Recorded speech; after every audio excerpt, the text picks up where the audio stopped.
तर महत्त्वाची बातमी, ठाण्यात राहुल गांधींविरोधात मात्र भाजप आक्रमक झाल्याचं पाहायला मिळतंय। राहुल गांधींच्या ताफ्याला भाजपने काळे झेंडे दाखवलेले आहेत।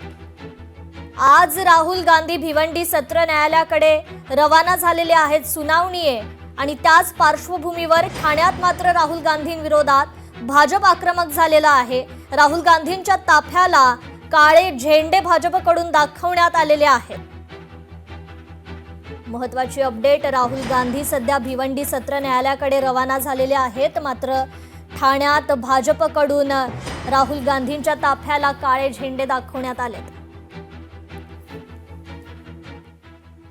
अधिक अपडेट घेऊयात, आपले प्रतिनिधी अभिजित हिरे यांच्याकडून। सध्या ते भिवंडी सत्र न्यायालय परिसरात आहेत। अभिजित, राहुल गांधी आता त्या ठिकाणी रवाना झालेले आहेत, अगदी काही वेळातच ते दाखल होतील।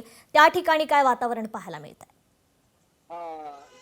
जर पाहिलं तर नक्कीच हे प्रकरण जे 2014च्या सार्वत्रिक निवडणुकीच्या काळातलं आहे आणि भिवंडी तालुक्यातील सोनाळे येथे आयोजित प्रचार सभेमध्ये लोकसभा विरोधी पक्ष नेते राहुल गांधी यांनी RSS संघटनेचे पदाधिकारी राजेश चिंते यांनी न्यायालयात RSS संघटनेची बदनामी केल्याप्रकरणी बदवी कलम 500 प्रमाणे खासगी फिर्याद दाखल केली होती। या प्रकरणी राहुल गांधी यांनी दिलेल्या जामीनदार माजी केंद्रीय मंत्री शिवराज पाटील चाकूरकर यांचे निधन झाल्याने न्यायालयाने नवीन जामीनदार सादर करण्यात येणार असल्यामुळे आज राहुल गांधी जे आहेत ते आज भिवंडी न्यायालयात येणार आहे। त्यामुळे इथे आपण जर पाहिलं तर चोख असा बंदोबस्त देखील तैनात करण्यात आलेला आहे।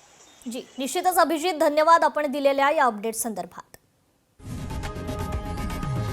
लोकशाही मराठी ऐका, पहा, जागरूक रहा।